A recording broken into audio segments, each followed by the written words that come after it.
Bismillahirrahmanirrahim. Assalamualaikum warahmatullahi wabarakatuh. Selamat sore, salam sejahtera bagi kita semuanya. Bapak, Ibu, dan saudara-saudara sebangsa dan setanah air yang saya hormati. Kita merasakan semuanya dampak dari pandemi COVID-19 yang dirasakan oleh masyarakat luas, baik itu pengusaha, pegawai, pekerja pabrik, supir taksi, supir bus, supir truk, kernet, pengemudi ojek, petugas parkir, para pengrajin, pedagang kecil, pelaku usaha mikro, dan masih banyak lagi.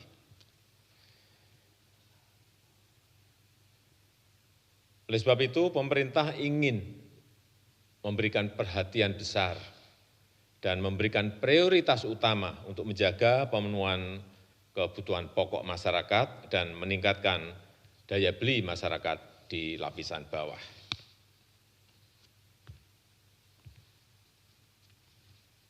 Pada tanggal 31 Maret yang lalu, saya telah menyampaikan kebijakan mengenai penerima manfaat dari program Keluarga Harapan yang diberikan kepada 10 juta keluarga penerima.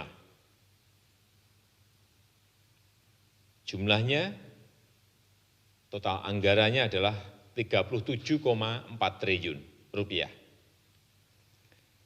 Kemudian yang berkaitan dengan kartu sembako diberikan kepada 20 juta penerima. Per orang diberikan 200.000 per bulannya dan totalnya adalah 43,6 triliun rupiah. Kemudian kartu prakerja yang sudah saya sampaikan yang lalu juga 5,6 juta orang, insentif pasca pelatihan sebesar Rp600.000 selama 4 bulan. Anggaran yang disiapkan adalah 20 triliun rupiah.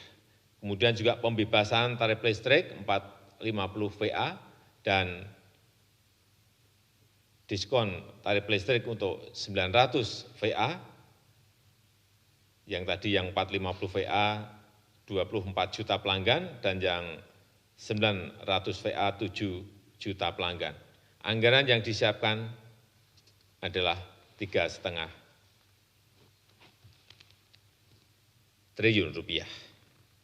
Dan dalam minggu ini, pemerintah telah memutuskan beberapa kebijakan bantuan sosial yang baru, yaitu bantuan khusus bahan pokok sembako dari pemerintah pusat untuk masyarakat di DKI, dialokasikan untuk 2,6 juta jiwa atau 1,2 juta KK, dengan besaran 600.000 per bulan selama 3 bulan. Anggaran yang dialokasikan 2,2 triliun.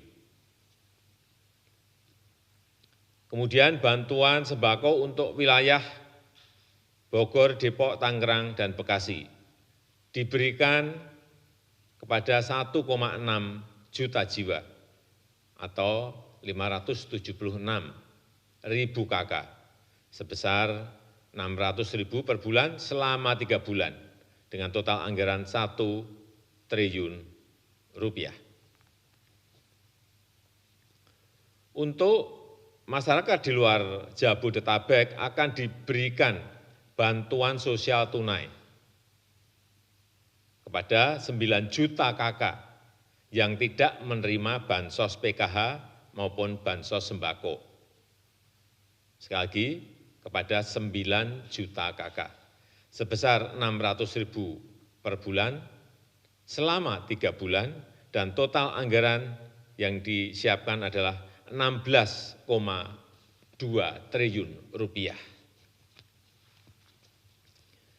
Kemudian juga sebagian dana desa juga segera dialokasikan untuk bantuan sosial di desa. Diberikan kepada kurang lebih 10 juta keluarga penerima dengan besaran 600.000 per bulan selama 3 bulan, dan total anggaran yang disiapkan adalah 21 triliun rupiah. Sejalan dengan hal tersebut juga kita akan memperkuat program padat karya tunai di kementerian-kementerian yang total anggarannya adalah 16,9 triliun rupiah. Ini nanti ada di Kementerian Desa dengan program padat karya tunai desa. Ini targetnya adalah 59.000 tenaga kerja. Kementerian PUPR dengan program padat karya tunai juga targetnya 530.000 tenaga kerja dengan total nilai kurang lebih 10,2 triliun rupiah. Kemudian di kementerian yang lain, Kementerian Pertanian, Kementerian Kelautan dan Perikanan, kemudian Kementerian Perhubungan. Dan yang terakhir, Polri juga akan melaksanakan program keselamatan.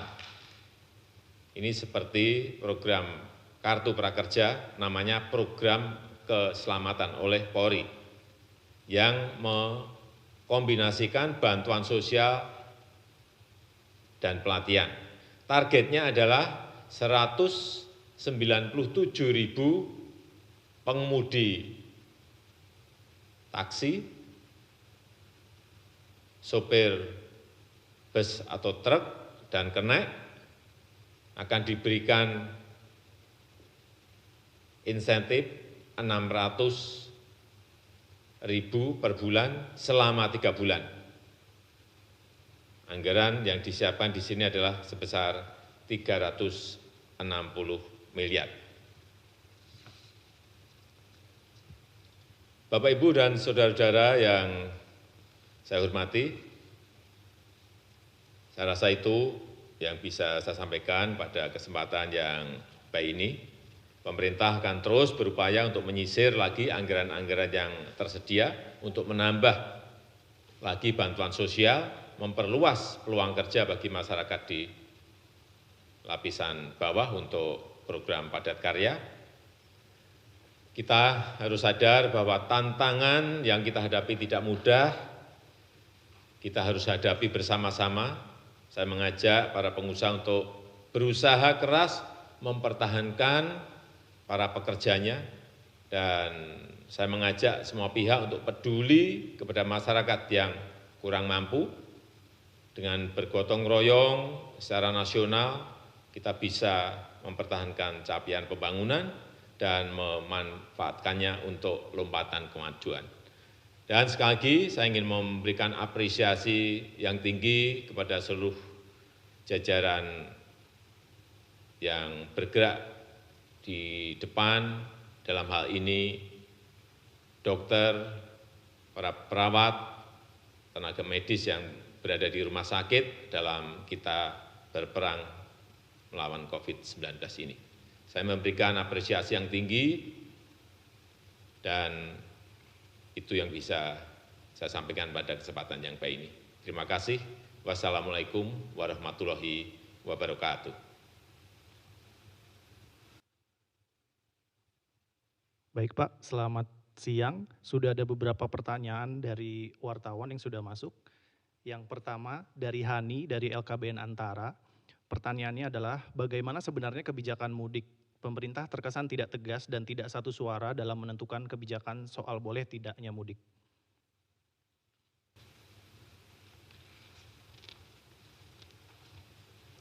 Kebijakan mengenai mudik ini yang pertama hari ini, tadi sudah kita putuskan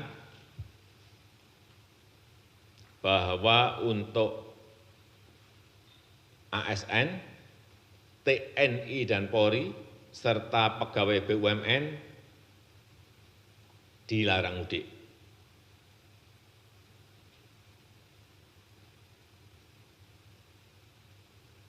Kemudian untuk masyarakat, kita akan melihat lebih detail di lapangan, akan mengevaluasi dari hal-hal yang ada di lapangan. Untuk itu, sekali lagi, pemerintah menganjurkan untuk tidak mudik.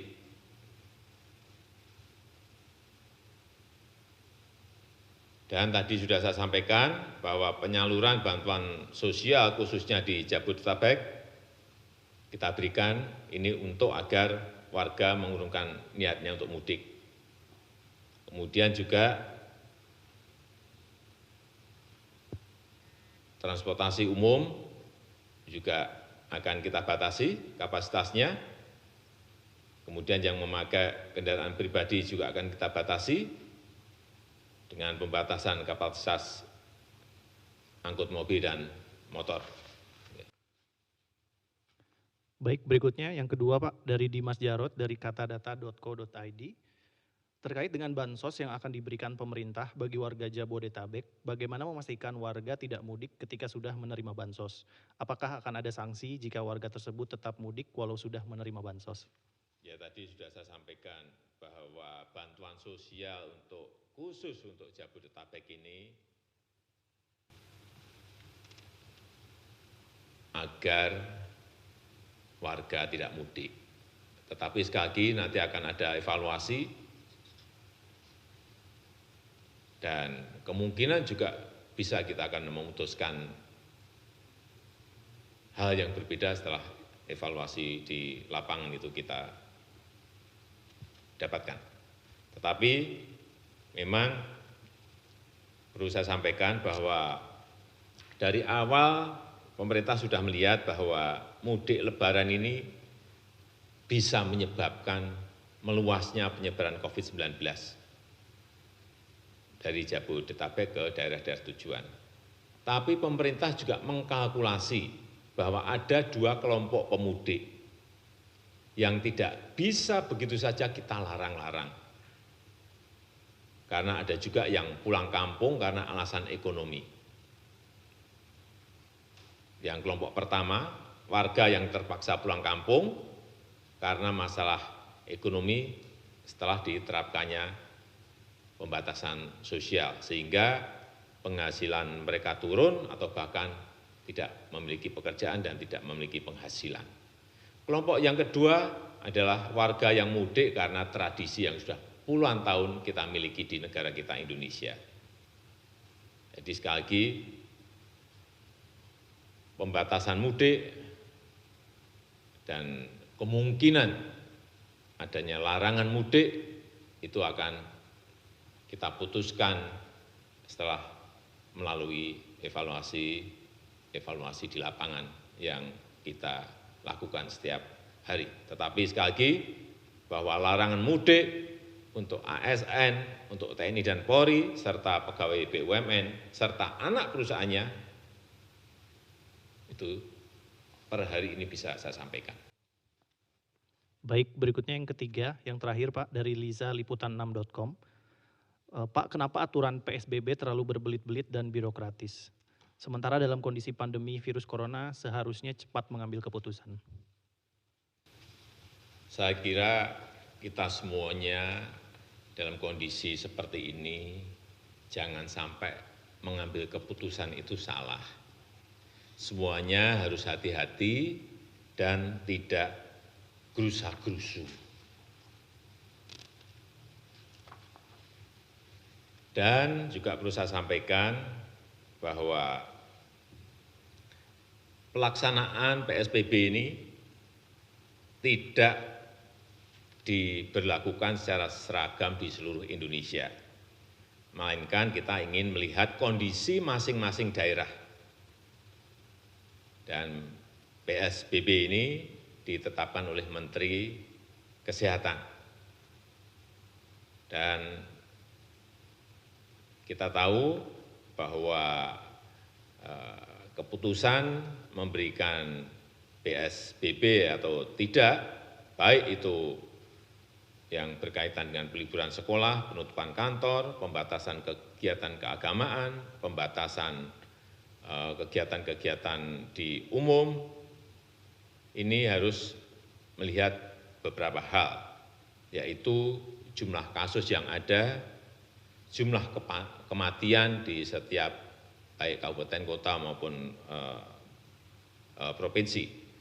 Dan tentu saja didasarkan pada pertimbangan epidemiologis, besarnya ancaman, dukungan sumber daya, pertimbangan ekonomi, sosial, budaya, dan keamanan. Ini penting sekali lagi, kita tidak ingin memutuskan itu gerusa-gerusu, cepat tetapi tidak tepat. Saya kira lebih baik kita memutuskan ini dengan perhitungan, dengan kejernihan, dan kalkulasi yang detail dan mendalam. Saya rasa itu yang bisa saya sampaikan. Baik, cukup Pak. Terima kasih.